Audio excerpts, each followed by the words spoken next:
Welcome to our show, Guest of the Week, sponsored by Diversity TV. Today in our show, we have DEBRA Kasowsky, who is a speaker, author, coach, and a trainer. Let me know something about you to our viewers on our Diversity TV. Well, there's a lot that can be said. Yeah. As you said, I'm a speaker, trainer, executive coach. I do training as well for business and leaders. And I'm a podcast host of the Millionaire Woman Show, where I help people take principles of leadership, business, and human potential and translate it into their life so they live a rich, full life. And you're an author as well, and this is your third book, I believe. Let's Yes, Be Curious. it is. Can you tell something about this book to our viewers on Diversity TV? Absolutely. So Let's Be Curious is my third book. The first two books, I'll just address those really quickly. The first book was co-authored with Charmaine Hammond. It's called GPS, Your Best Life. The second book was another birth of inspiration called The Entrepreneurial Mom's Guide to Growing a Business, Raising a Family, and Creating a Life You Love. And this one came out in 2017 called Let's Be Curious. It's all about asking the right questions, getting better answers, and creating what you want. So what about, you're a coach, a business trainer and a coach. Can you give some message to our viewers, businessmen who are watching the show? How can you train the business entrepreneur to succeed in their business? Well, for any entrepreneur, woman or man, I want to encourage you to think about if you're stuck and you've hit a plateau or you've been challenged, you have this challenge in front of you, wondering how you're going to grow your business, how you're going to get more clients, and you're thinking, you know what, if I only had a plan. So what I do is I ask questions. I come along as a sounding board. We brainstorm together. I ask questions for you to think about your situation, gain clarity, to get really super clear.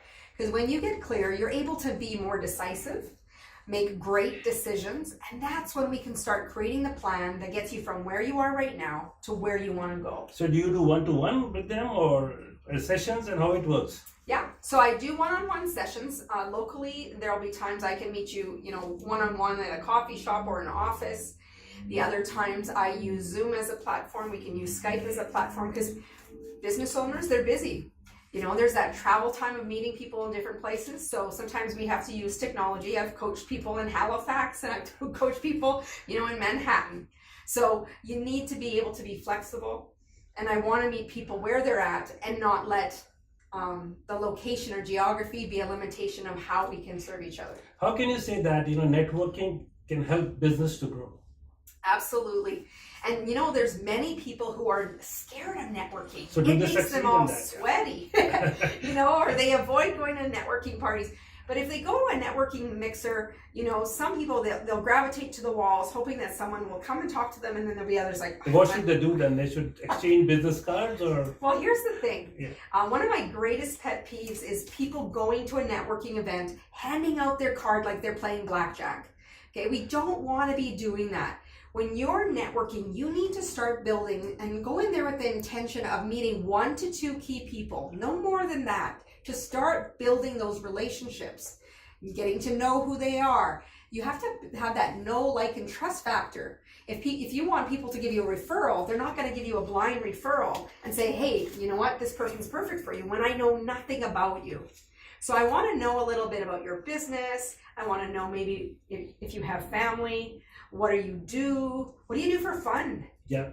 And also, what motivates you? The best thing to find out is what motivates somebody. So what makes them tick, and also what ticks them off. So they should, after the event, they should do phone calls and messages. How do you suggest? Well, within 24 to 48 hours, they should be following up with either a phone call or an email.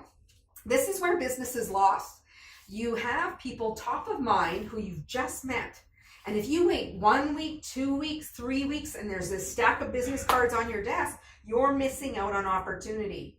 So every time you go to an event, you should be blocking off time in your calendar to actually follow up with these individuals. So give them the phone calls, emails, and other Instagram pictures, or how do you suggest that? No, just a simple email. Yeah. And what you want to do is, or a phone call, is just to follow up and say, it was wonderful to meet you at the event. This is what was struck me from our conversation. Remember something from the conversation.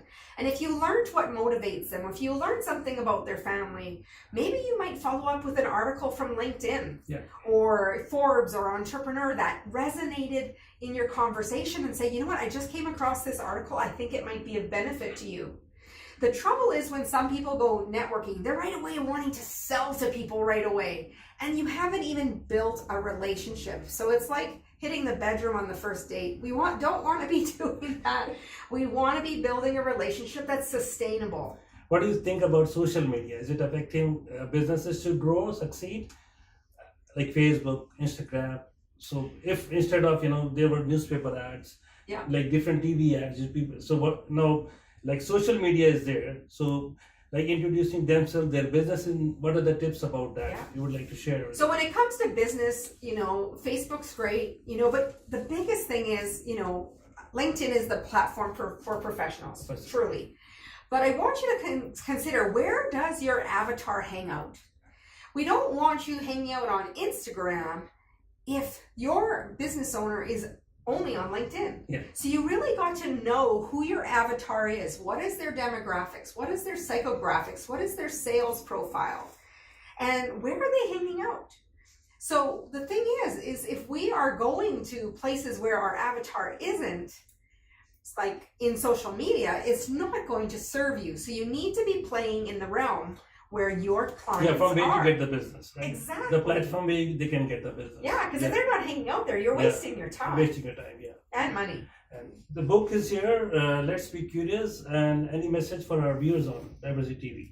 Absolutely. Give me a chance and I will share that with you. Diversity folks. So when it comes to being curious, before you jump to conclusions and get regular exercise by jumping to those conclusions or having assumptions about things, what I want you to start doing is really challenging your assumptions.